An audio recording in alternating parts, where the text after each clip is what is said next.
Saturday, May 5, 1979.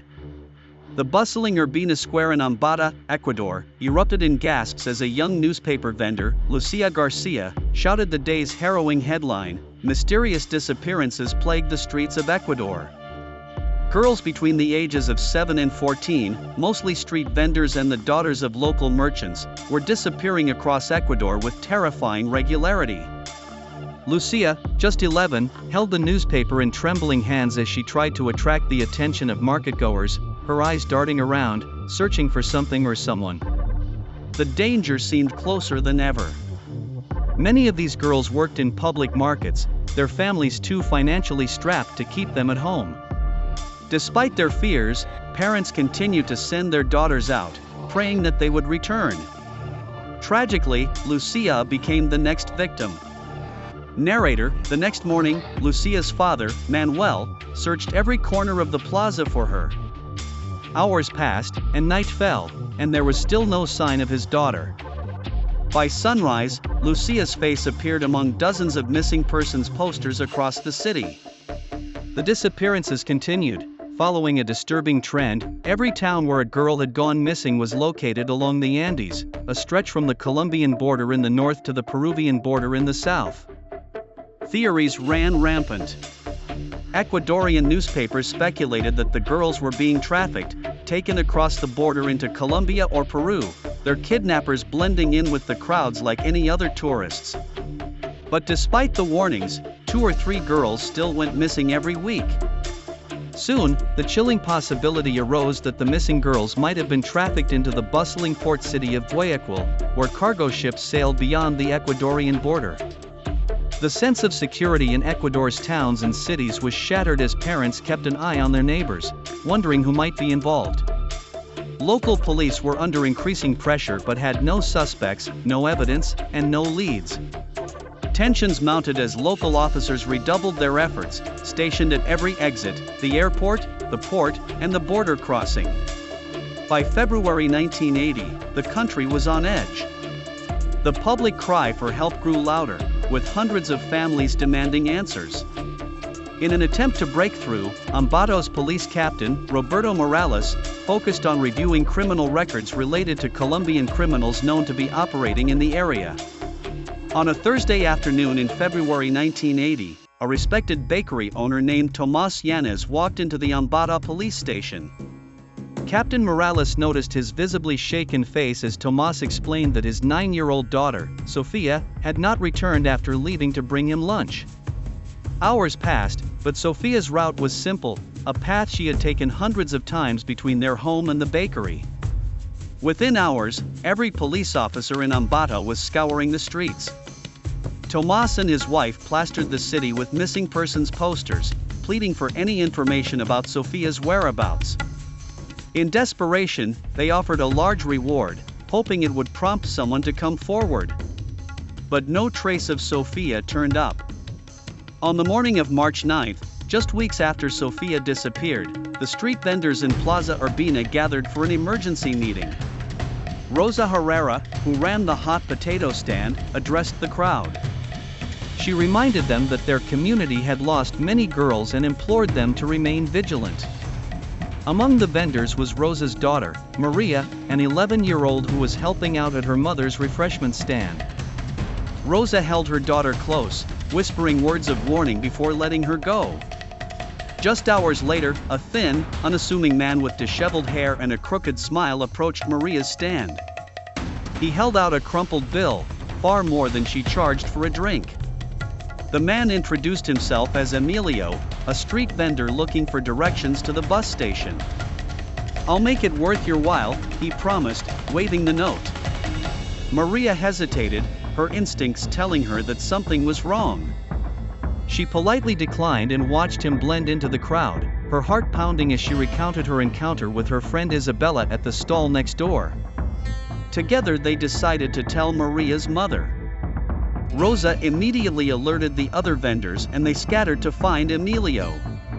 The market was bustling with weekend crowds, but he was gone, leaving only a sense of dread. But Emilio wasn't gone for long. That afternoon, he came to Isabella's stall, recounted his story, even offered to buy her the rest of her drinks. Isabella refused, her suspicions confirmed. This time, she didn't wait. She and Maria ran to find Rosa, who alerted the market guards.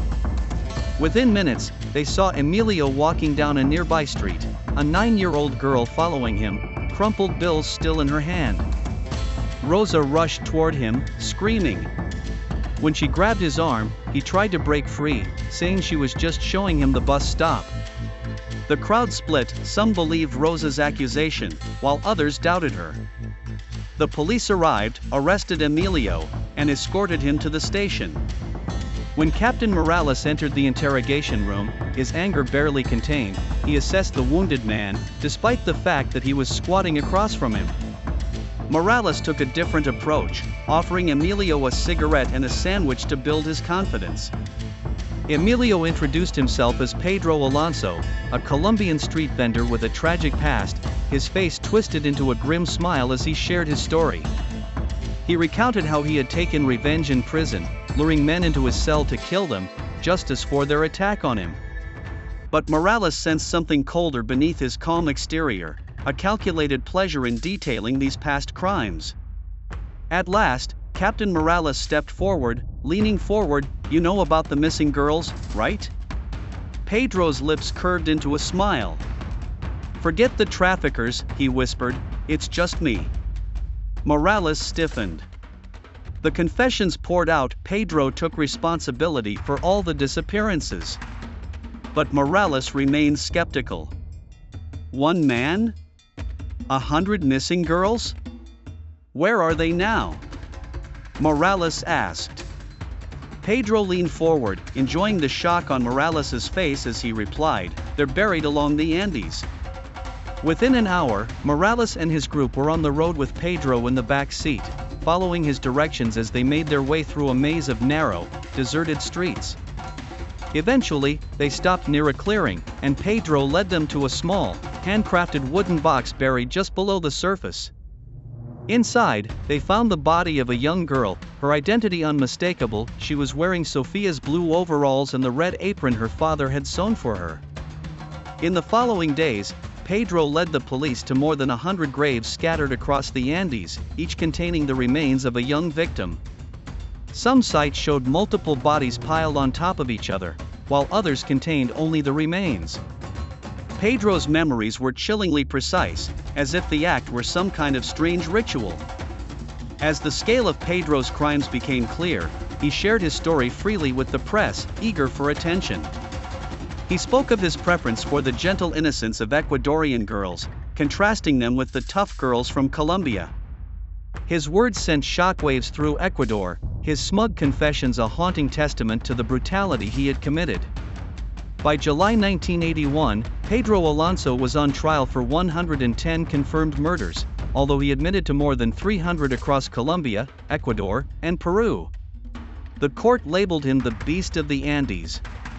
Public outcry called for his execution, but Ecuadorian law, bound by a ban on the death penalty, handed him the maximum sentence possible, 16 years.